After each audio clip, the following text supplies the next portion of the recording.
I just wanted to take a moment to introduce myself and two really important people up here at the front. My name is Chelsea Crawford, Chief of Staff at the department. We have two really wonderful folks up here I'd like to draw our attention to before I welcome our Director of Schools up to kick off our event. Elisa, who's right here in front of me, is our ASL interpreter, and Matthew over here in the blue suit is available for anyone who might need some Spanish translation. So just please take advantage of these folks if you all would like to. We are going to go ahead and kick our things off today. I want to welcome Director Justin Robertson up to the stage to welcome us to the space.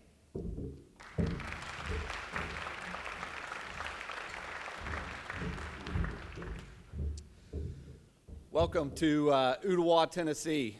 You can always tell if somebody is from Chattanooga if they say Ooltewah right. So on behalf of Hamilton County Schools, I want to welcome you to Ooltewah High School. Appreciate Karen Hollis and her staff making this space available for us this afternoon, and very proud that Governor Lee and Commissioner Swin have chosen Ooltewah as a place to celebrate this tour. I told someone earlier, I was like, I would welcome all the elected officials, but I'm going to miss somebody, and so I'll just say welcome to all of our elected officials for being here. We ask ourselves in Hamilton County a lot, what will it take for all students to thrive? It's a question actually that we ask every day. When you think about students thriving, it's aspirational. It's a goal that we probably won't reach, but we know that it's ambitious and it's important. We remain focused in this district on creating opportunities and access for all students. We firmly believe that we have a moral obligation to removing barriers for students so that they can achieve at high levels and, in fact, thrive. What we mean by addressing these needs and what we know about our students is that all students come to us with barriers. In fact, in Hamilton County, 70% of our students come from a student group that historically has been underserved. What we're excited about TISA is TISA acknowledges this. It acknowledges that our students of color, that our students with disabilities, our English language learners come with unique needs that we have to address in order for all students to thrive. And so I'm proud that Tennessee has adopted an equitable funding formula that recognizes the barriers to learning that exist and places importance on us as a state to say all students should thrive and should have the opportunities and the access to make that happen. Again, I want to welcome you to Ooltewah. We're thankful for this opportunity to showcase this wonderful school and the work that's being done here, the work that's being done in our county. And again, across this state, we know that more investment has to happen in public schools, and we're thankful that this step has taken. It's taken a number of years, but we're excited about what TISA means and the focus that it has, again, on helping us create equity across this state and address barriers to learning for students across Hamilton County. Thank you.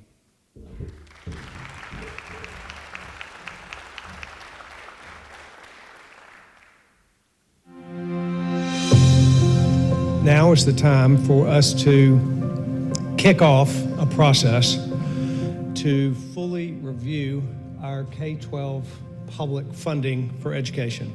I think it is time for us to come together, all Tennesseans, to have a voice and a seat at the table, to be able to really talk about what our shared and collective vision is for public education in the state. What's most important in the next weeks and months ahead is that we listen. It's that we get input, is that we have feedback.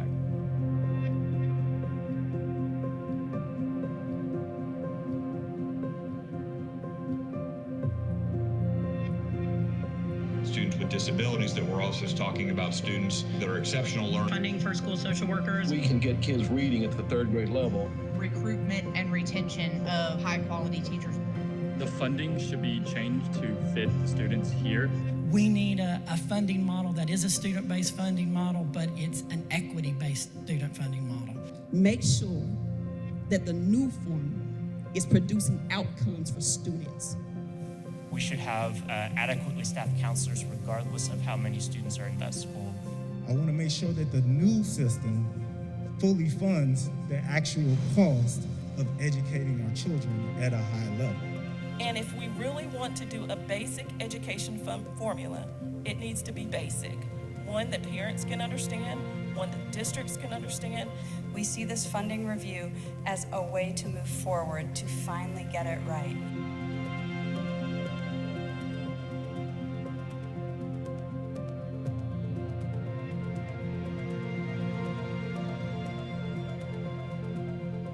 This has been one of the most engaged processes I think we've ever had on legislation. Stakeholders, including teachers and parents and school board members and legislators and so forth. Change is hard. Even positive change is hard. But this is transformational, and it's time to transform education in Tennessee. TISA will give us the ability to continue serving our students instructionally in the highest quality possible and to meet the high expectations for the state of Tennessee.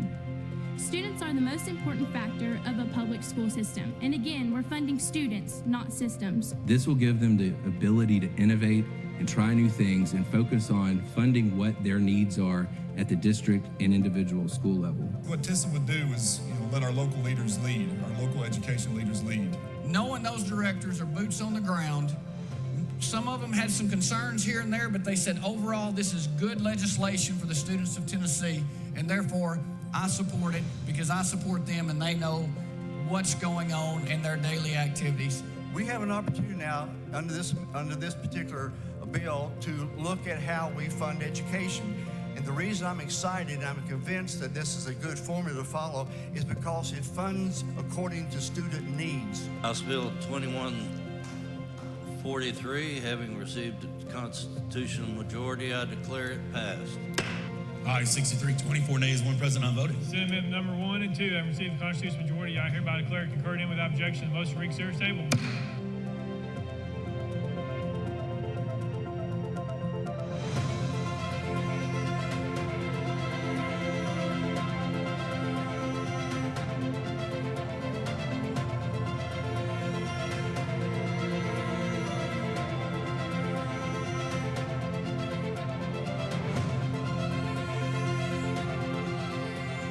Considers students above all.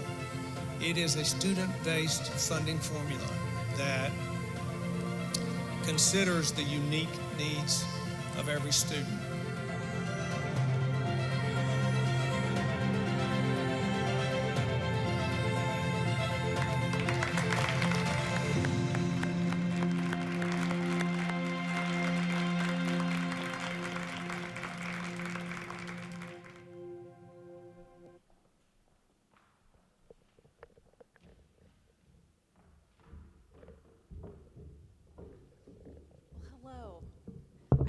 It hasn't been that long since I spent so much time with all of you, so it's nice to see you again. And just wanted to say a very special thank you to Hamilton County Schools for hosting us. I'm especially glad that it's Hamilton County Schools because I think for so many reasons your school district exemplifies so many of the things that we were talking about throughout this process. We talked about serving all students, no matter what, and in every part of the state. We talked about ensuring that every student in every grade level had what they needed, what he or she needed in order to excel. We talked a lot about innovation. We talked about partnerships with industry, with our higher education. We talked about relationships with the General Assembly, with the State Board of Education, with our communities and families. And I'm so glad to be in a district that continues to remain focused on that. And you have been very good partners to us, and we're very grateful. So thank you, sir. And thank you to your team. I see so many familiar faces. Today, there's a lot to think about because it's $1 billion. It's $1 billion new dollars in public education. And something that has not been lost on me throughout this entire process is that they are taxpayer dollars. And the taxpayers of Tennessee entrust our elected officials to steward that funding appropriately and responsibly. And so I feel a lot of gratitude on behalf of our public school system that our General Assembly had so much confidence in our school districts to say we need to put in the single largest investment increase in public education in the state's history. And that is a big deal for kids. So right now we're in the middle of the Accelerating Tennessee 2022 bus tour. And we are seeing 50 more districts. We saw 50 districts last summer. We'll see another 50 this summer. And one of the things that I've seen, and we've done a little bit of Middle Tennessee, we're heading out to East Tennessee over the next 5 days, is that we've got amazing students in the state. We have really incredible students, and so much potential is being shown in these classrooms. Our teachers are doing an exceptional job. We've seen early phonics, we've seen robotics, we've seen students doing science experiments, we've danced, a couple times we've cried, and it's usually for all good reasons, and we've played. And most importantly, we are learning and progressing the achievement of all of our kids in all of our districts. What I deeply believe that TISA will do is it will ensure that every single district has the funds that they need to accelerate their achievement even more. And as part of this, and I know you all have seen this timeline, so sorry folks in the front, but it is this idea that it is time, that over the last 30+ years, we've been working with a formula that is now outdated. This is the last year we will have the BEP. Next year, because we have worked with thousands of folks across the state, gotten feedback, everyone from parents, students, teachers, community members, business partners, higher education officials, we are now in a position where there is a massive piece of legislation that was passed. And all that we see in front of us is opportunity. Opportunity and a sense of possibility that we can do so much more than we otherwise could have. I feel very strongly that Tennessee has been a leader in this country with how we have used federal relief funds. Billions were pumped into this state. We are just getting back our student achievement data literally today. We got it back, our CDF file, and I have never been more optimistic and frankly full of gratitude about the work that was put in, especially over the last 3 years, and what that will mean for student achievement.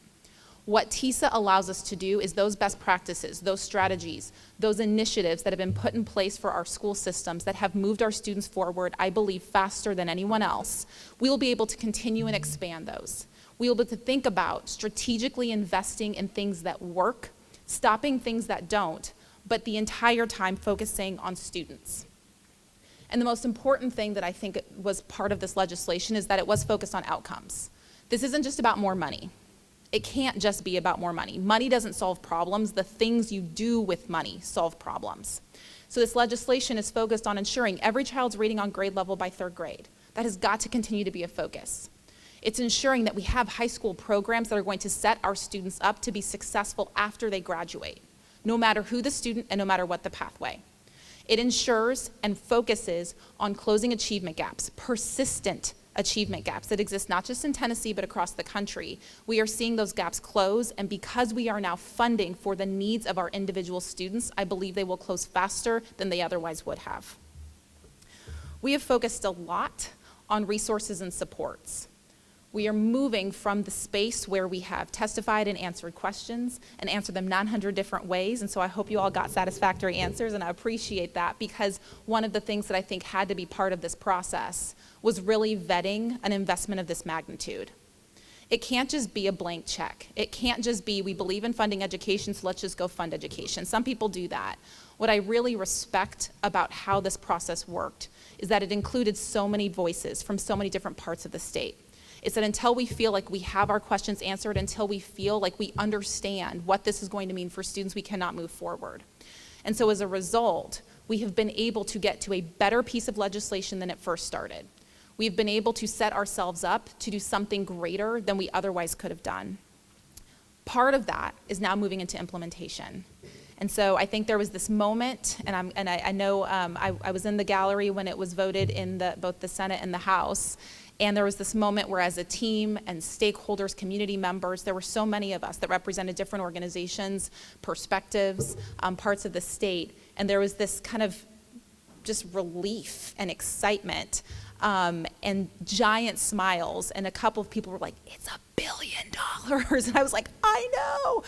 And that lasted for about, a good 15 seconds, maybe some of the greatest 15 seconds I've had in this job. And then we immediately started thinking about implementation.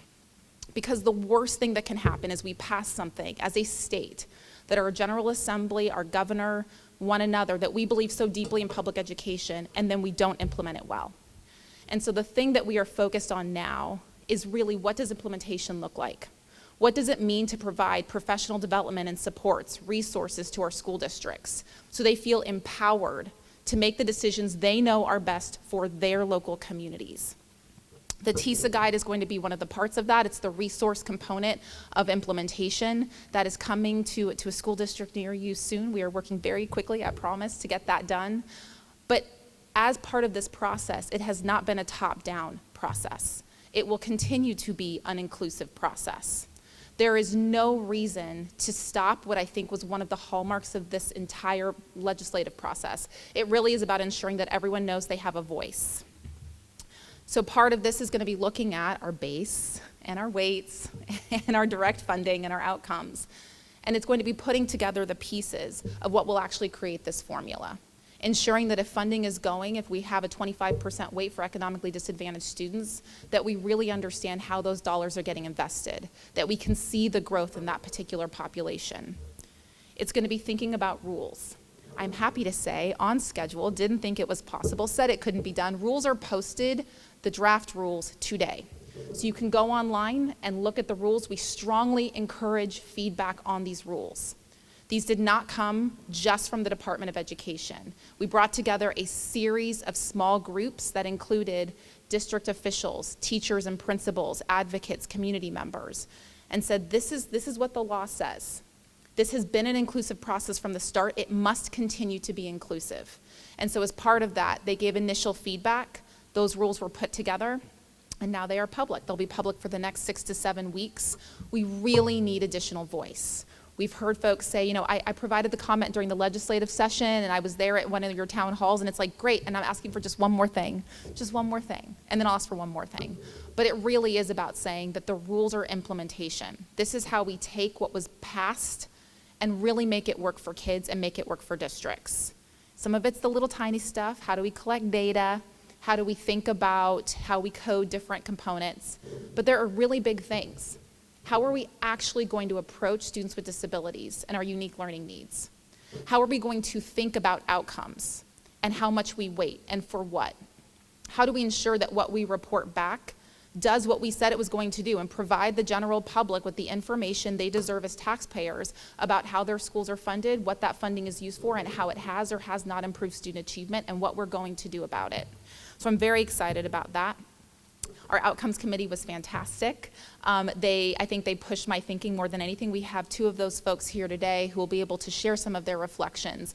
But what has been the hallmark of this entire process for me, and I want to thank the superintendents who are here, because you all represent, I think, this complete commitment in your districts, as I know all 147 of our districts do. It was always about kids. I never had a moment where we had to check and say, is this really about students or are you talking about adults here? Is this about students or are we talking about something else? Every comment, every approach, every lens was through what would actually move the achievement and the lifelong success of our students forward. So I want to thank the Outcomes Committee for that because it pushed my thinking, and I think we're in a much better spot because of your input. Our favorite friend, fiscal capacity. I think one of the things and the benefits, unintended benefits, but benefits nonetheless of this process has been understanding components of our funding formula that have long existed. But because it was complicated, because it had been in place for 30 years, lots of folks just didn't know that's how it worked. And so sometimes sunlight is the greatest thing that we can have, and a lot of light was shed on how we fund schools, how we fund students, and who pays what. And I think we have to continue to have those conversations. As we have said throughout the process, there's not a starting point and an ending point. This is about funding students, and we've got a new crop of 73 to 75,000 kindergartners every single year. And every single first day of school, for those of you who have been elementary school teachers or kindergarten teachers, it is one of the most beautiful moments. You've got 5-year-olds, and they've never had their kind of real backpack and their real school with their real teacher, many of them. They're coming to school for the first time. Their eyes are this big, their parents are usually crying, and we have to shoo them out, go back to your, they will be fine. We are here, we've got them for 13 years, and we're gonna do right by them. But that sense of possibility in those 5-year-olds is a beautiful thing. And when we think about the investment that it takes to ensure that those children realize the dreams they have when they're 5, sometimes as parents, we hope they change their dreams. My daughter, like I say, wants to be an influencer and a scientist, and I said, let's do the second one. And some of, they want to be, my older daughter wants to be a dinosaur vet. Probably not going to happen in her lifetime, but she loves Jurassic Park. But either way, I know that I can focus on science with them, and I know their teachers are going to focus on science. I now know their teachers and their schools and their districts are going to have the resources to invest in STEM education. I know that we will be able to have a very intentional and very necessary increased focus on reading and phonics. We've done incredible things in this state, but it does take an investment. And I think when we shed sunlight on those things that are going to take a little bit more from certain communities, maybe a little bit less from others, and fiscal capacity and everything else that comes in between, it is going to help us to move forward. But those conversations can't stop. Because when you have a new group of kids every year, you have to ensure that you are thinking about those students. You have to continue to update your thinking, to challenge the thinking, to challenge the status quo, and to really think about change and what it's going to take to move kids forward. As I said with professional development, the department is taking that really seriously. We've been talking with folks in districts across the state. We'll continue to do that on the bus tour about what they need in order to feel empowered, confident, and strong that they can implement this new piece of legislation well, that they feel as empowered and frankly more empowered to make good decisions for kids. Every district, every single district wants to do that, without question, without exception. Our responsibility as a state agency is to ensure that they have the tools necessary to do that. And that is one of the things we will do with professional development, especially over the next year. Reporting is something that you will see in the rules. Strongly encourage, you're going to hear me say it like at least half a dozen times, but strongly encourage feedback on the rulemaking process, because one of the things that we have heard from parents, family members who trust us with their children and their children's education, is they want to know what's going on. It's really hard to understand school funding. It is not as easy as just you write a check and then it goes to the district and the district does things and then we're all done. There's coding and there's rules and regulations and things get coded different things for different pots of money and sources of funds, and it just feels complicated when all I care about as a parent is what are you doing for my kid? And so as a state, one of the things that I'm most excited about is the level of transparency and accountability that we can provide to communities, to families, to stakeholders, to show the great work that is happening, to show how we are investing differently, or how we are doubling down on the things that worked. There is a confidence that that builds. When your kid comes home and you see that really, really strong art project, or you see the report card that they've been working so hard on, or you see a test score, or you see an essay that they've revised and revised and revised. Whatever that is, that hallmark of success, we want to make sure that it's setting our kids up well, and that as parents, we understand exactly what the investments have done to move our kids forward. I think one of the things that I have, again, been so grateful for is the amount of participation, the amount of community engagement. I think that when we've looked at other states, and that's been one of the biggest questions, is how have other states approached this topic?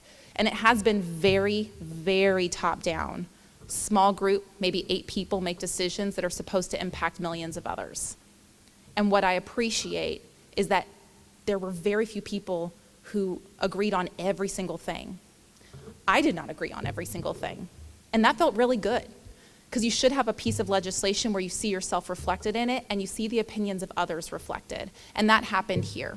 We pushed ourselves, we pushed each other's thinking, and I think we developed something that is uniquely Tennessee.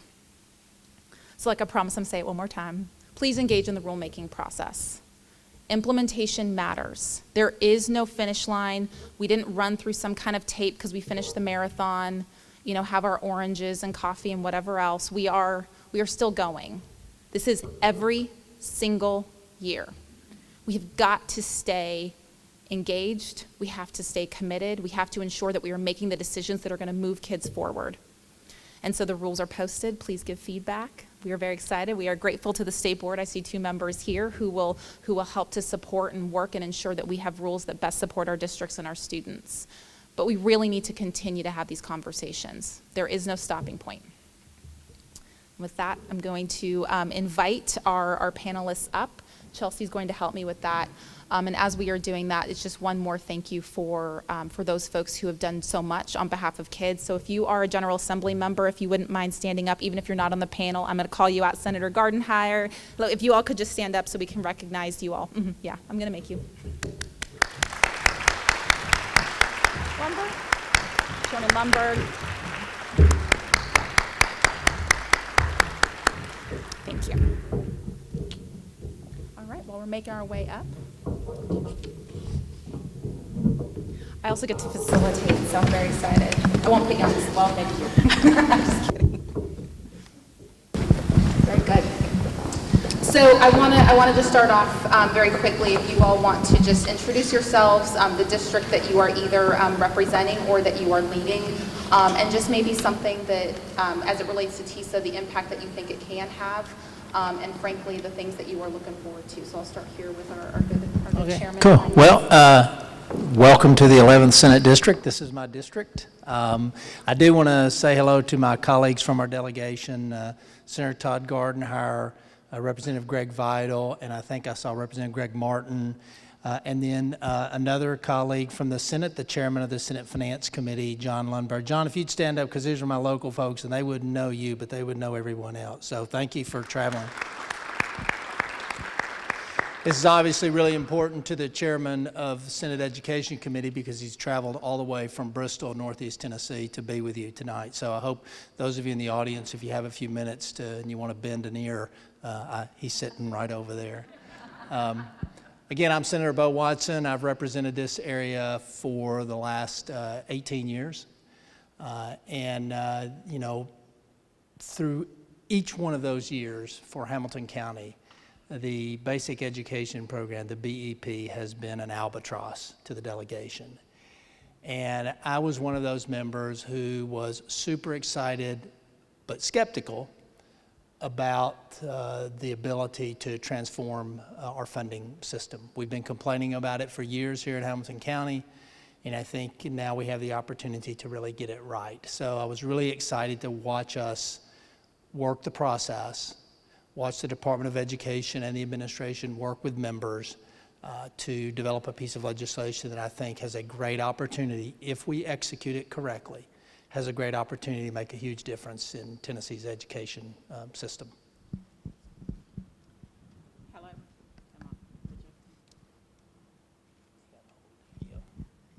Hello, my name is Versie Hamlet. I am the superintendent of Fayette County Public Schools, and I just want to say thank you for inviting me, and I've been a part of the Outcomes Committee.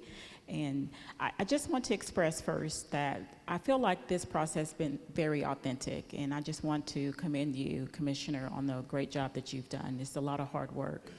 So in my 27 years of education, I feel like we finally have a very transparent funding model that does address all the unique needs of our students. And so in Fayette County Public Schools, our vision is every student, every day, and I really feel like this funding model really aligns with our vision. Testing. And I'm Mark White. I'm from Memphis. I chair the House Education Committee. I'm from Memphis. It's only 350 miles from here, but no one's complaining because when I got the call from the department, I said, this is so important. I will be there. Actually, I got to stop down in Bledsoe County and visit the superintendent there and learn more on my way down today. Beautiful drive through Sequatchie Valley. But when this legislation came before us in February, and I'm in the House side, there's 99 of us, and I think at the time we had maybe 5 that may have really engaged and didn't know if this was going to work or not, but I got to give great kudos to the department, the administration, and everyone for really engaging and answering the questions. Ms. Brown, you did a fantastic job in committee that day. I think she actually sold the program, Commissioner. So we had over 7 weeks and 5 committees that we went through and just slow walk this. I think it's a great opportunity. I started my career as a teacher and a principal, and real quickly, just to throw this out. When I graduated from college at 23, I had a degree in biology, so I knew my subject matter. My first classes were 7th grade life science. So I went in the classroom. I knew what I was teaching, but I didn't have a clue how to teach 12-year-olds, 13-year-olds. By the way, 7th graders are the best. I love 7th graders. But what I soon found out is that 25, 30 students every hour, 5 classes a day, they're all different. And so I began to teach according to 130 or so different methods. Some got it. I had one young lady who had a 4-inch binder of class notes. She grew up and became a lawyer. And some didn't even know how to take a note. And So you had unique needs of every student. So that's why I am really positive, really hopeful that this legislation will do is that we focus on student needs. Every individual is different, and I really think that legislation such as this, when you have great leadership in the community with great superintendents and teachers and principals, we're going to do quite well. I'm Wes Kennedy, Director of Schools of Union City, 325 miles away. But that's okay. I had a daughter that graduated, went 4 years UT Chattanooga. I paid enough Chi Omega dues to last me a lifetime to UT Chattanooga, but that's okay. We're excited about TISA. I, like everyone else, gives us opportunities to address some needs of students that we haven't been able to address, didn't have the resources to address. Because as we get into this, you know, the whole after college career, all that is great. The reading, third grade is great stuff. But when that kid doesn't have anything to eat at home, or that child has a bunch of mental issues that he's dealing with at home, if we can't address that, all that other is just noise. And so TISA is going to give us the opportunity to really help some children, but also help families in that process. So we're excited about it. Hey, Commissioner, I do want to reiterate what you've pointed out early, and that is, look, legislation is just words on paper. We can put all the words on paper. Everybody that's in any kind of corporate enterprises understands you can write rules, you can put things on paper. The question will be, do we have the intestinal fortitude to really push this thing forward and execute it? And many of the people in the audience here are going to be responsible for carrying that duty out. We're simply setting the policy and giving you the guidelines of how to do it. But at the end of the day, it comes back to executing it and doing it well. And the better we do that, the more the public is willing to support what we're trying to do here. When we poorly execute things, the public doesn't see the need. And so I can't stress enough to you that while we celebrate the legislation, those are just words on paper. The real celebration will be when we have kids reading at grade level, kids making career or education decisions post K-12 education that are beneficial to themselves, their families, and to the state of Tennessee. That's when we can really begin the process of celebrating what we're doing here. I appreciate that, and I think on that note, maybe our superintendents, you both can think of or suggest or hypothesize what are some things that you or the districts that you certainly engage with on a regular basis. What do you think you will be able to do now or differently, or how might you think about things differently to move that student achievement forward? I'll go first because Wes likes to talk a lot. So, Mark White. Let me introduce you to Mark White. But seriously, two things really come to mind. The first thing is that we're really looking to expand and strengthen our CTE programs. For us in the west part of the county, we have Blue Oval City coming, and so we really want to be strategic about workforce development opportunities. We want to streamline the processes from middle school up to high school and get students to start thinking early on about what their career choices are going to be, and not only just for workforce development, but also stronger pathways to college if that's what they choose to do for academics. And also, we want to just really emphasize those unique needs. I know we keep saying unique needs, but we do have students that have special needs. We have socioeconomic, I think Wes spoke about that. So that's our reality. Like, our students come to us and depend on us for survival. And while you're there, we're going to educate you so you can become productive citizens. And so TISA is allowing us pathways to increase our opportunities for instruction, but also provide supplies and materials that are highly qualified for our staff as well, so highly effective for our staff. And so we're just grateful for the opportunity.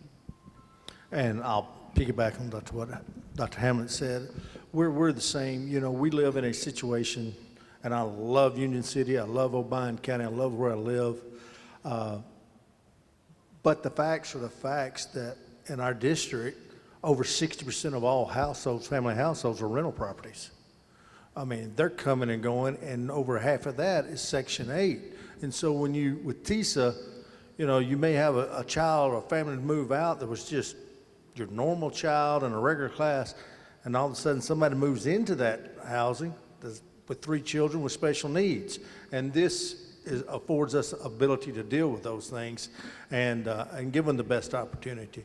And so those are the things, along with CTE. You know, we're so proud of our academics at Union City. We're usually in the top 10 in the state and districts and ACT scores, even despite all of that. But those are things that we're kind of focusing on. And I say that we're steadily getting an increase of English learners that we don't have enough manpower to deal with, and we're going to have. Well, when you come to my district, I have to give a shout out to my district, and I would say to you, to those of you that are talking about career and technical education, CTE, to those in the audience who may not know what that an acronym means, Hamilton County has been on the forefront with Future Ready Institutes. We will be opening this fall a career technical program in the construction industry. So I would encourage you to talk to our superintendent, talk to the folks here in Hamilton County, because we've really been on the leading edge of career and technical education for a number of years. So I think that's a great lead-in to kind of, especially from the chairman, what is it if you look 5 or 10 years from the future? And I know we had a lot of conversations about that during session, but what would you want to be able to say, let's say 10 years from now, looking back, this is what we've accomplished, and here are the things that parents or community members, stakeholders would say that we were able to do because this legislation passed and it was implemented well? I think for me, it would be, I'm a big advocate of leadership. I love what you said, Commissioner, about, you know, we have to have the money. That's the fuel that flames for the fire. But without good leadership, nothing works. We know that. You can put money into things and then it disappears and nothing changes. So I think this is an opportunity for our locals with great leadership to really get behind how they fund the student education. If it's CTE or whatever the challenge is, that you can really take this opportunity, this funding, and get behind that. So 5 years down the road, my desire is that our communities, 146 school districts, all across the state. That's one thing I'm doing this summer and fall, is going all across state and visiting superintendents. What are your challenges? You know, I'm from Memphis, and so we have our challenges. And I was born in Union City. Did you know that? Yeah, it actually was. But so that would be, Commissioner, that would be my biggest wish, is that leadership, great leadership, can take this and really go to town. So I'll be a little bit more specific. In 5 years, I'd like to see third graders, 45% of third graders reading at grade level. It's about 30% now, 32% now. So I'd like to see 45% reading at grade level. I'd like to see 8th grade reading at 45% grade level, moving towards the 70% target that you have got, that we've established in the legislation. I would like to see leadership at the local level, taking ownership. This is going to be really the biggest change, I think, for the local LEA, and that is principals and directors of schools are going to have a lot more responsibility in terms of making allocations of how these dollars are spent. We, in this formula, do not dictate specifically how all the dollars are going to be spent, and so how we spend them in Hamilton County is going to be a little bit different, or maybe a lot different, than what you're going to do in Shelby or what you're going to do in Union or any other county. And so I think that level of responsibility, I hope that in 5 years, the principals and the people in the district offices have taken on that responsibility and are using and allocating those resources. And I hope in 5 years to see that the public has either enhanced or restored confidence in what we're doing in K-12 education, because I think if we can show them the results, kids are reading on grade level, students are career ready or college ready when they leave our systems, then I think those are great hallmarks. And you know, just like any business, the public wants a return on the investment. So if the public's willing to put $1 billion of additional funding in, they want to see something for that. And it is incumbent upon us on the policy side to hold our districts accountable And it is incumbent upon the districts to really produce the results that they're capable of, because they've demonstrated time and time again, when we raise the standards, they meet them, right? And so I have all the confidence in the world that our districts will have the capability to meet those standards. So in 5 years, I think we will be able to look and see that Tennessee has moved into that top half of states in terms of performance metrics in K-12 education. Well, I agree, and I have every confidence that we will. You've got two great directors who have been phenomenal in providing feedback and being very thoughtful and gracious in terms of how they are approaching the conversations. I want to thank both of you. You've been good partners, good friends, and good colleagues. I'm very excited for what's going to be true for your districts. I also want to thank the chairman. One of the things that has been, I think, pivotal has been the process being so clearly focused on what is best for kids, asking really tough questions on behalf of your constituents, and really keeping our eye on the prize. This is about moving kids forward. So as a last question before I transition it over to Chelsea, kind of lightning round, and I'll give you that think time. But if you have a student that comes to mind for our directors, or for our chairman, a community member, an organization, whatever it might be, but can you briefly tell us how a funding formula, when done well, could change the lives of that particular child? Because we all have some that there's a little bit of extra love that goes into them. Wes, I'm not going to call you out, but I am going to start with you, give you some extra think time. But just tell us briefly about what this could mean for that child, because this is about each individual student. Well, the number one thing it's going to give is hope. And we have so many children today without hope. And they're steadily coming and going, whatever. And when I say that, it gives us hope that someone cares. You know, we talk as superintendents all the time. After the pandemic, getting children to school has been the number one thing. Is a nightmare. We don't know where they're at. They just drop or whatever. And we're not talking about high school kids. We're talking about young ones. And we send people out every day in school cars and go to the houses, bang on the door. But you know, to that child, boy, they really care. Mr. Kennedy, Coach Kennedy cares about me. He'll send somebody, he comes, gets me, you know. And so I think with these and the resources that we're able to give every child a hope. And because once you get the academics and what we have in Tennessee, the jobs, the businesses, they'll be there. You get the education and you get the hope and you get all that going, the businesses will be there and they'll have a bright future. I think for me, I think about maybe a third grade student that is not proficient in reading. And so the funding formula will allow us to hire that effective, highly qualified teacher and provide some really rigorous curriculum materials and provide intervention opportunities, professional development for teachers. And so we have to really see what the best practices are for individual needs. And so I'm really excited to really streamline these processes. Go ahead. You know, I was thinking on the way down here, did I say it's 350 miles? So I had a lot of chance to think. But I was thinking... I'm about to give you an algebra problem here in a second to see, you know. But anyway, you realize what an opportunity we have?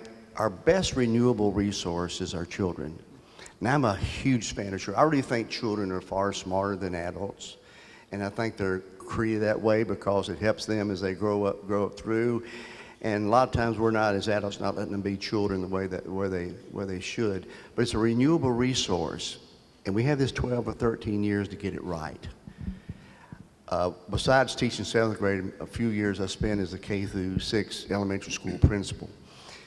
You know, if you're teachers know this, and people work in the school, you would literally die for those kids. And when someone came into that school the other day and took the lives of those little kids, it just breaks your heart because you're so very attached. So what we have an opportunity here in Tennessee through this legislation and the renewing of our thinking is that this delicate renewable resource of our children, how do we help them go through life where they come out at 18, where they're ready to move into, whether it be CTE or 4 years or whatnot. So we have this golden opportunity, and it's a renewable resource. and we don't need to forget that. I think they've answered pretty well. There we go. So I just wanted to thank all of you for being up here and speaking to something so important and that you all have been incredible on. And so if we can give them a round of applause.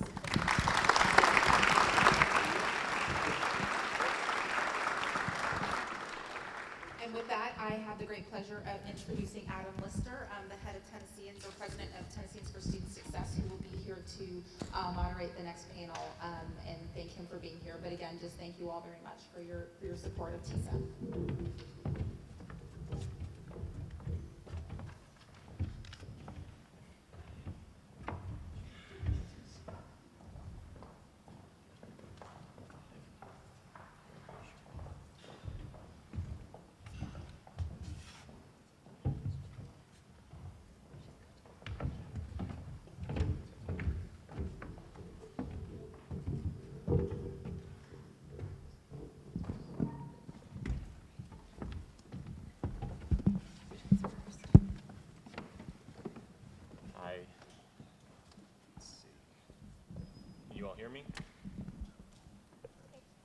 We're just testing to see if I was using the power button correctly.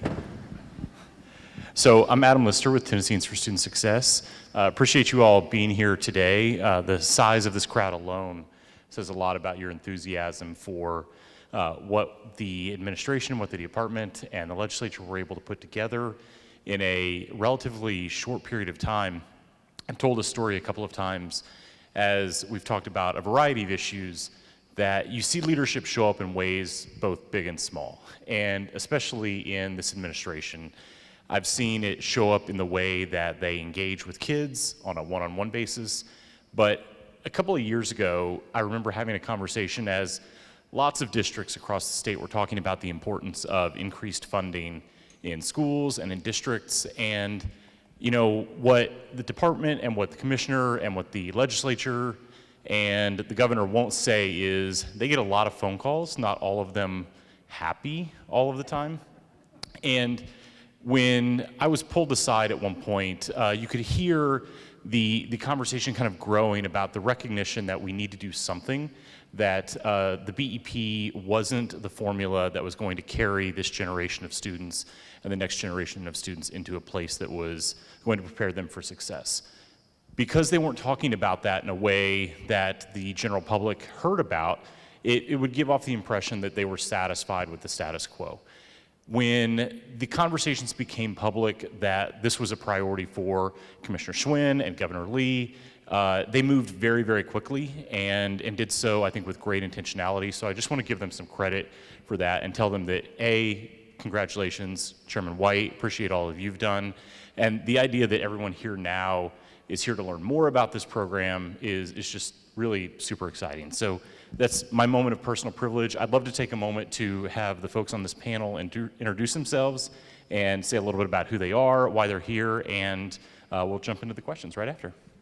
Hi there, I'm Elizabeth Brown, and I am a recent high school graduate from Coffee County Central High School in Manchester, Tennessee, and I chaired the Student Engagement Subcommittee this past year, and that is why I'm sitting here today. I'm just really appreciative towards the commissioner and the governor for giving me this opportunity, and it just makes me really excited for the future of public schools in the state of Tennessee, because I am a big advocate for students being involved in several different things, and because of my involvement, that's why I'm here, and I'm just really excited for TISA and what it will do for the future of public schools. Good afternoon. My name is Victor Evans. I am the Executive Director for Tennessee Can. We are an education organization. I am a former classroom teacher myself, so really kudos to all the teachers doing the hard work every day.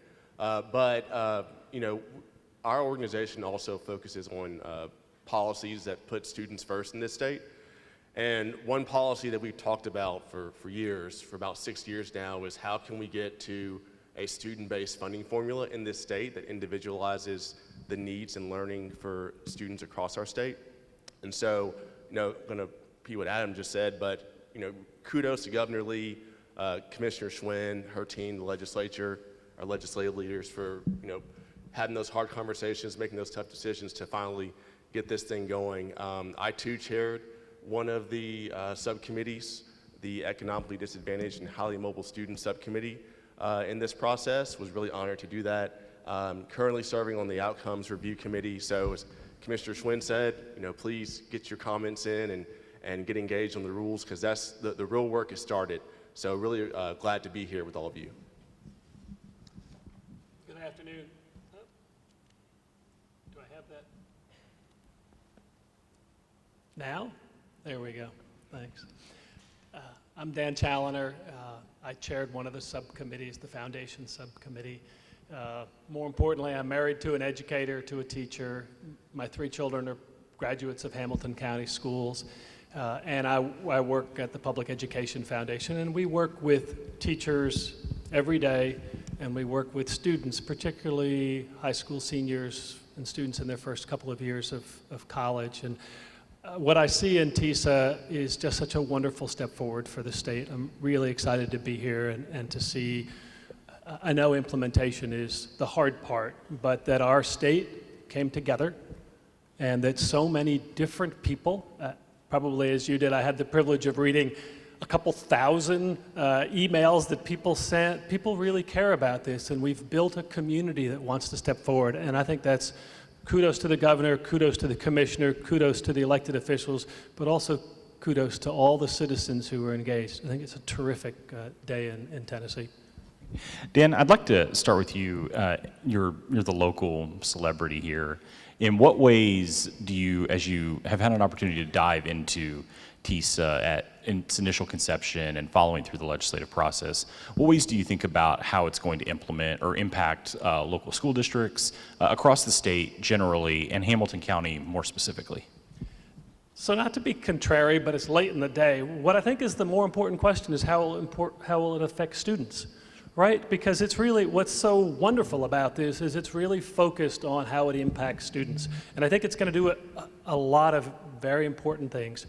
Off the top of my head, first of all, student human needs.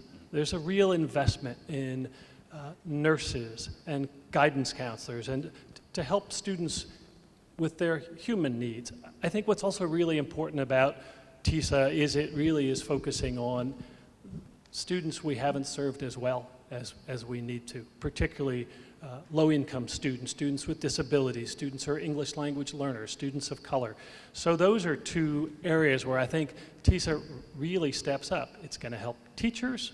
It's going to absolutely, in work that we do, really help students in the transition. Sorry, it's a difficult transition from high school to college, and I think TISA's very smart about helping students in their last years of high school, but also as they transition into pathways. So those are a number of ways. I could go on a ways, and I won't, but I think there are a lot of really good things for students. Obviously, those help districts, but they help students. Maybe I could, since Dan brought up students, I could ask you to speak to your experience as a student and how this is going to be different for students across the state now compared to what it was under the previous model.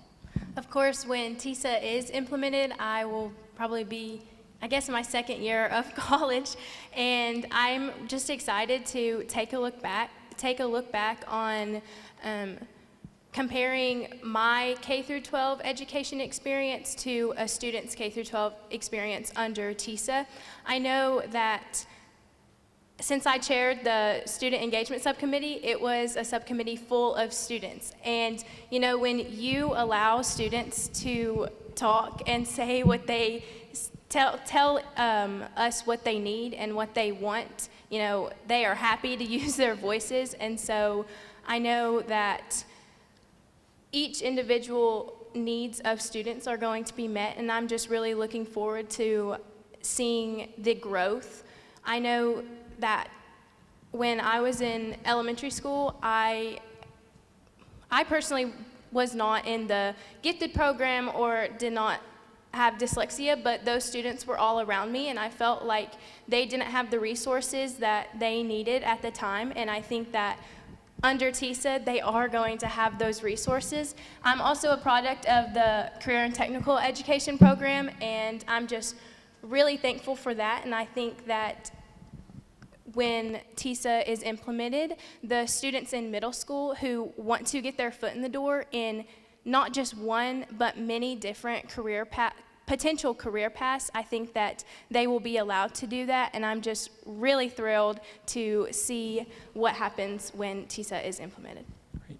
And Victor, you're a relatively new parent. I'm going to give out a little bit of personal information here, but you've been an advocate for public schools for a long time. I'm curious, kind of combining those two experiences, both having been an advocate, having been someone that's focused on school reform for a long time, and thinking about this more personally. What do you hope for in the future of public schools under a new funding program that would target students and their individual needs? What do you think? What are you most excited about? What do you hope for? Thank you, Adam. So, yeah, my son is 16 months old. He's walking, trying to run now. So I've got to really make sure he doesn't hurt himself. But, you know, I think a lot of times we get so caught up in the results and the outcomes, and we want to say, okay, we're the fastest improving state in the nation, or we're leading in ACT scores, and that's all great, but I think it deviates from the humanization of the students, and it makes them, numbers versus people.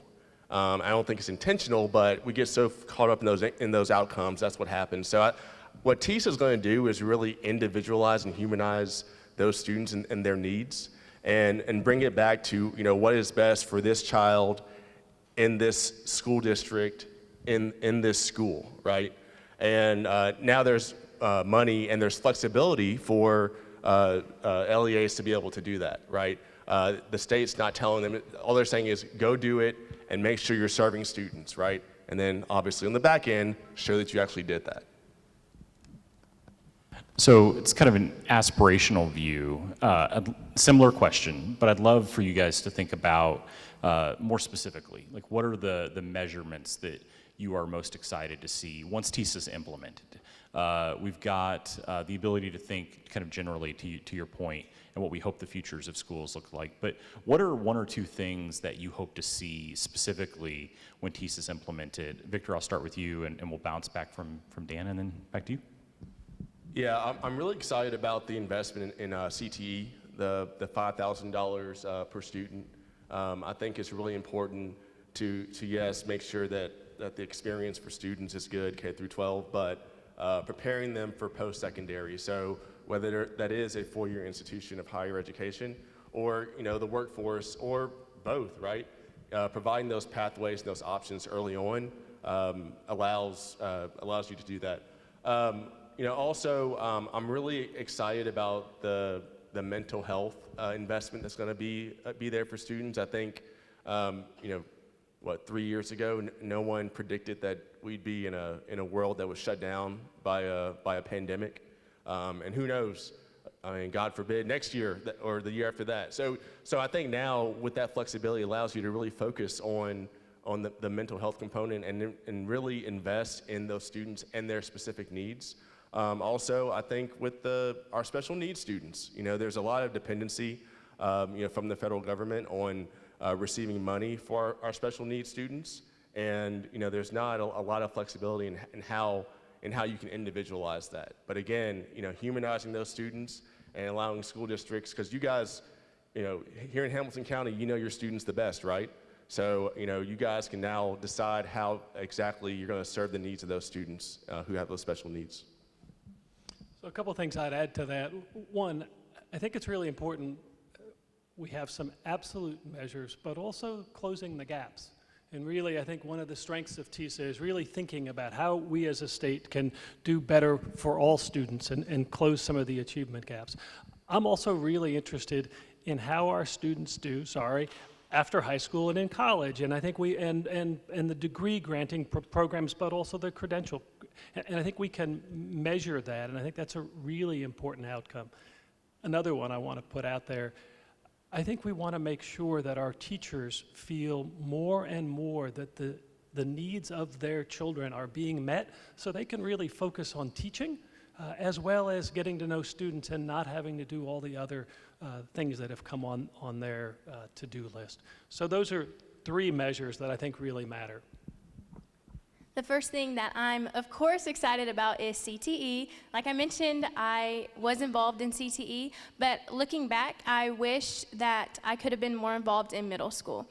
And I'm very excited that those students, 6th through 8th grade, will be able to get involved in CTE programs.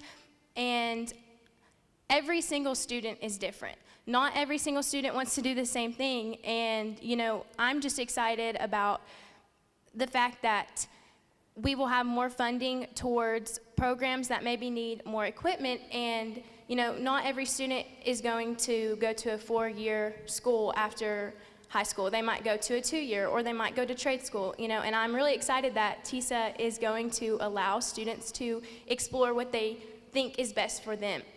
I'm also excited about the fact that every single school is different, and, you know, just as every single student is different, every school is different. What Metro Nashville schools need is not the same as what Coffee County High School needs. So I'm just excited that TISA is going to meet the needs of each individual school.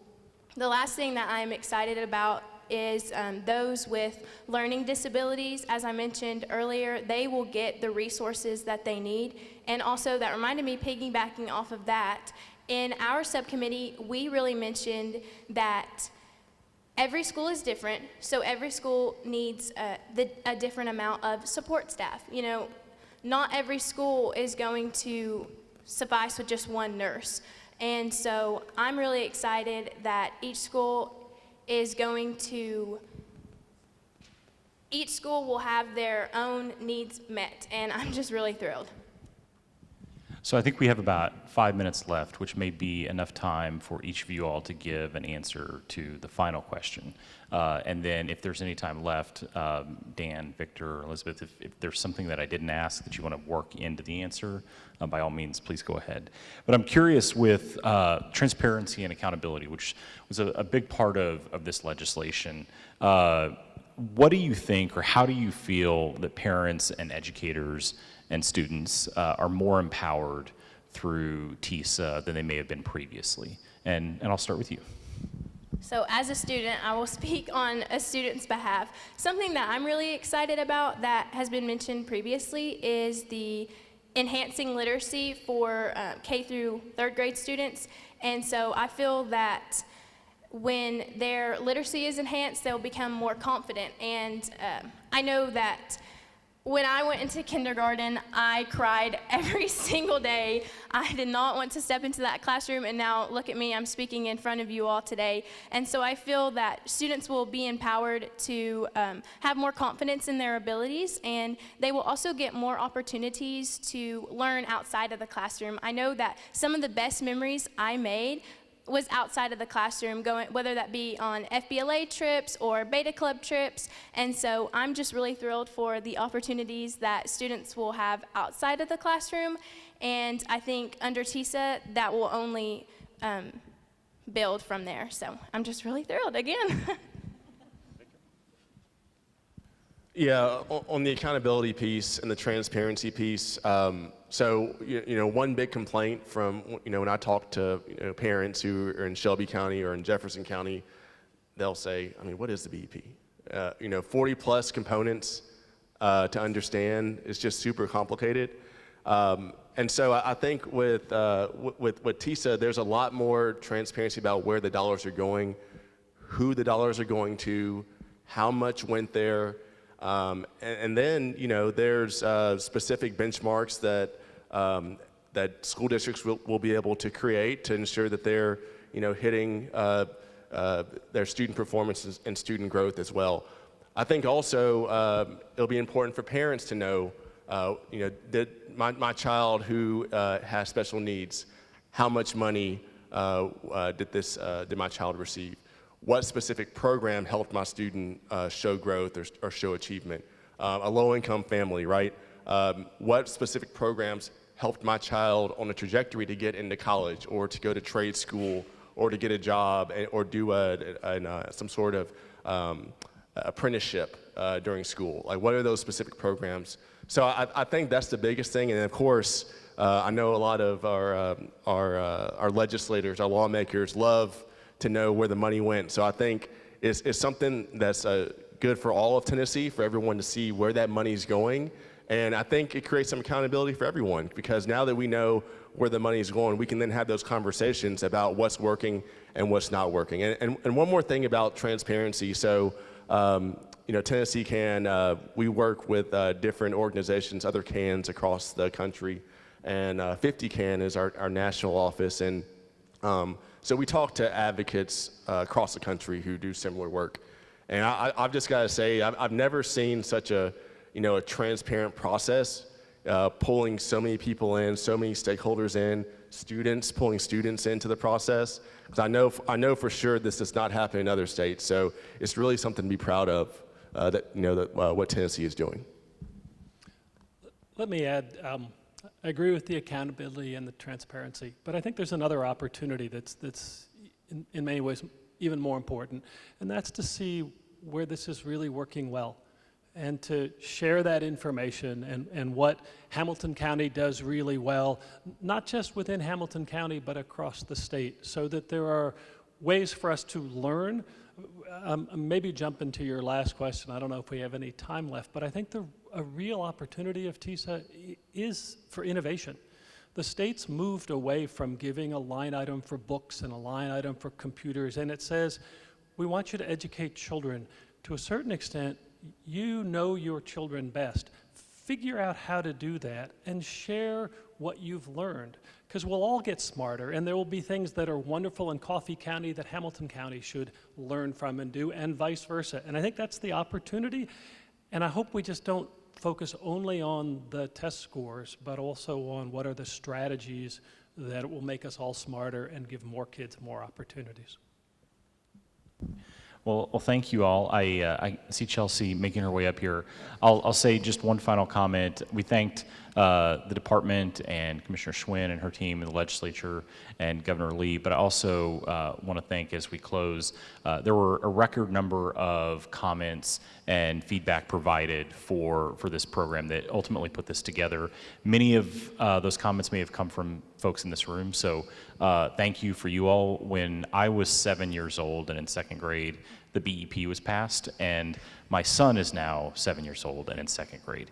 So it hit home particularly how important this is and how many students that this is going to impact, and hopefully positively, we're optimistic and encouraged by the emphasis of the investment being on students' needs and giving districts and schools the both autonomy and authority to invest in ways that help kids out. So thank you all for being here. Thanks for the opportunity to join this group here and all that you are doing.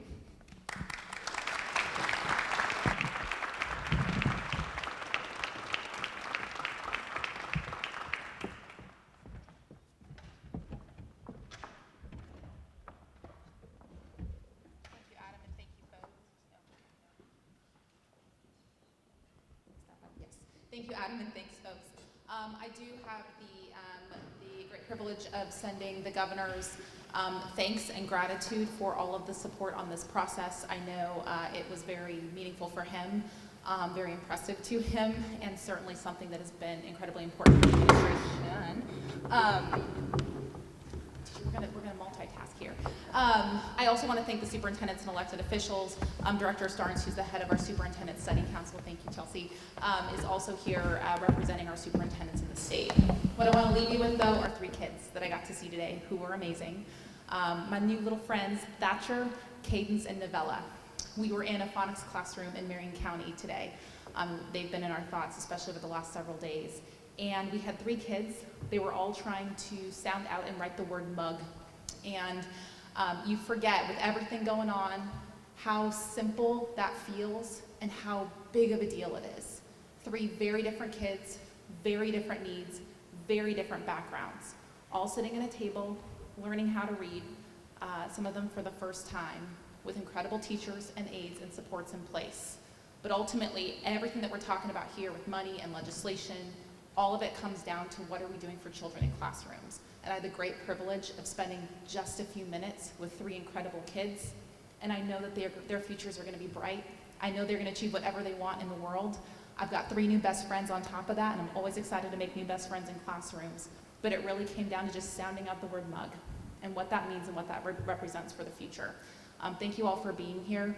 Thank you for supporting this legislation, and thank you for what you will do and what you've continued to do on behalf of public schools and the children that we serve in this state. Thank you very much.